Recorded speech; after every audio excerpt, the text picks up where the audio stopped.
관중 여러분 안녕하세요. 오늘 제가 아침에 일어나자마자 냉장고를 열어서 이 요플레 하나를 먹었습니다.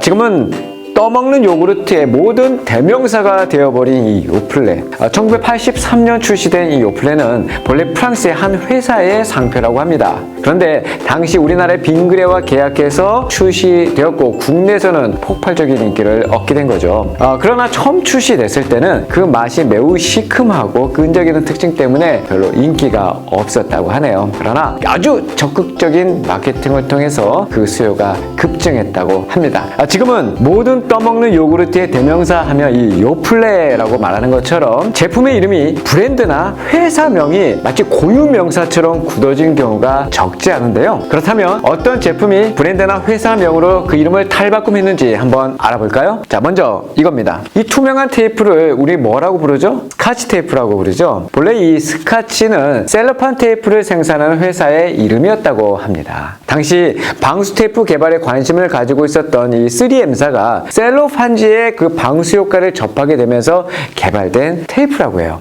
셀로판 테이프가 출시된 초기에는 테이프 가장자리에만 접착제가 붙어 있었는데 이게 많은 사람들은 구두쇠, 인색하다고 해서 스카치, 곧 스코틀랜드인이라고 표현했다고 하네요. 이에 영감을 얻어서 스카치라는 브랜드를 붙였다고 합니다. 또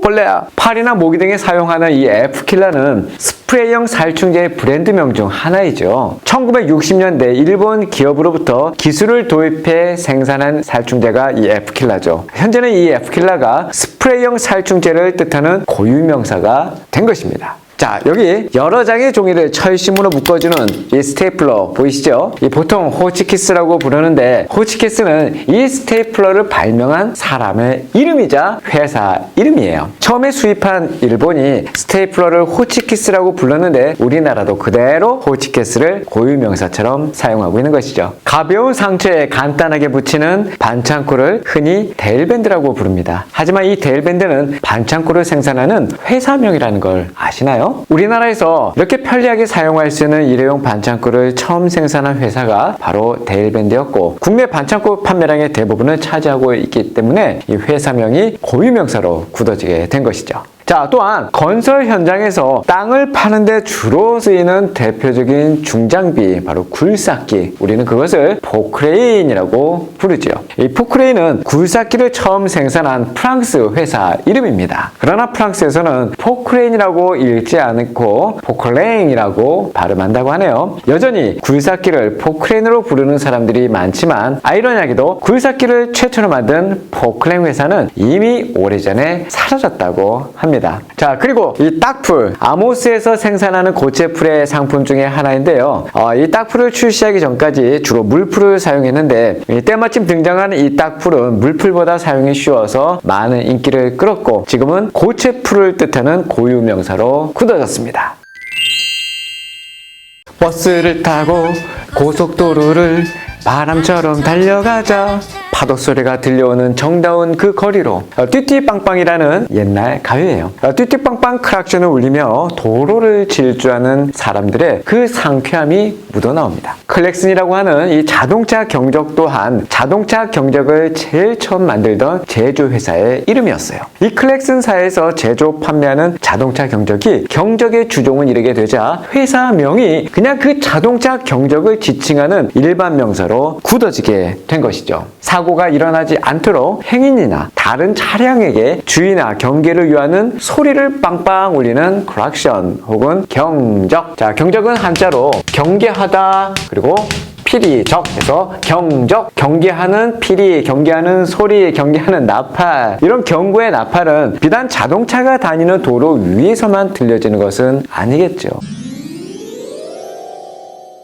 기원전 612년 바벨론이라는 나라에 의해서 포로로 끌려가는 유대인들에게 이 경고의 나팔이 쟁쟁이 울렸더랬습니다. 기원전 612년경 당시 아수르의 수도 니느웨는 바벨론이라는 새로운 제국에 의해서 완전히 함락됩니다. 그리고 당시 이집트 제국은 바벨론의 서진 정책을 저지하려고 갈그미스라는 곳에서 바벨론과의 전쟁을 벌이죠. 그러나 바벨론에게 완전히 완패하게 됩니다. 이렇게 국제 질서가 새롭게 재편되는 시점에 유다는 바벨론에 의해서 공격을 받게 되고 풍전등화의 위기에 빠지게 되죠. 이런 상황에서 에스겔이라는 선지자는 BC 597년경 바벨론의 2차 침공으로 여호와긴 왕을 비롯한 귀족 1만 명이 포로로 끌려가게 될 때 함께 바벨론으로 끌려가게 됩니다. 그때 하나님은 당신의 경고의 나팔로 에스겔을 선택하게 되죠. 그리고 이 에스겔에게 당신의 백성인 이스라엘 백성을 향해 이렇게 경고합니다.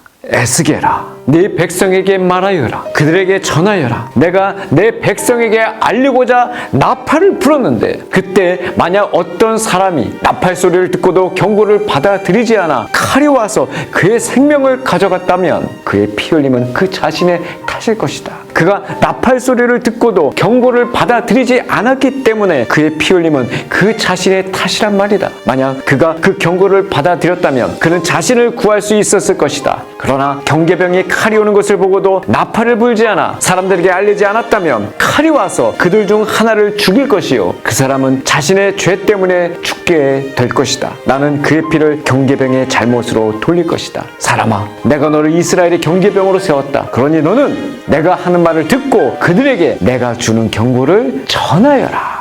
여러분, 이 에스겔의 주제는 내가 주 여호와인 줄 너희가 알리라 라는 것입니다. 이는 하나님께서 에스겔 선지자를 불러서 소명을 주시고 메시지를 주신 궁극적 목적이 바로 포로된 유다 백성들에게 하나님이 어떤 분인지를 알리기 위함임을 분명하게 보여줍니다. 다시 말하면 유다 백성이 나라를 잃고 포로가 된 것은 하나님이 어떤 분이신지 알지 못했다는 거예요. 또 하나님을 오해했다는 겁니다. 실제로 유다 백성은 자신들이 선민이라도 하나님께 범죄하고 회개하지 않으면 멸망당할 것이라는 생각을 까맣게 잊고 지냈던 거예요. 이런 하나님에 대한 무지가 결국 유다 백성으로 하여금 나라를 잃고 이방의 포로가 되게 했던 것이지요. 그러나 진실로 하나님은 당신의 백성이 당신의 거룩하고 선하심을 본받아 신앙의 정결을 지키고 순결하게 살기를 원하십니다. 이런 사실을 깨우치기 위해 하나님께서는 선지자에게 새 예루살렘의 환상을 보여주시고 거기에 합당한 자로서의 자격을 갖추도록 권면하시는 거예요. 이런 하나님께서는 지금도 이 땅에 택한 백성들을 향해서 내가 주 여호와인 줄 너희는 알리라 라고 말씀하고 계십니다. 정신호 가족 여러분, 하나님께 돌아오라는 그 경고의 나팔 소리를 들은 사람이 해야 할 일이 무엇인지 아세요? 그것은 바로 그 나팔을 내가 들고 내가 불어야 하는 것입니다. 하나님이 사랑하는 이 세상을 향해 우리는 이 경고의 나팔을 들고 힘껏 불어야 하는 거예요. 하나님은 당신을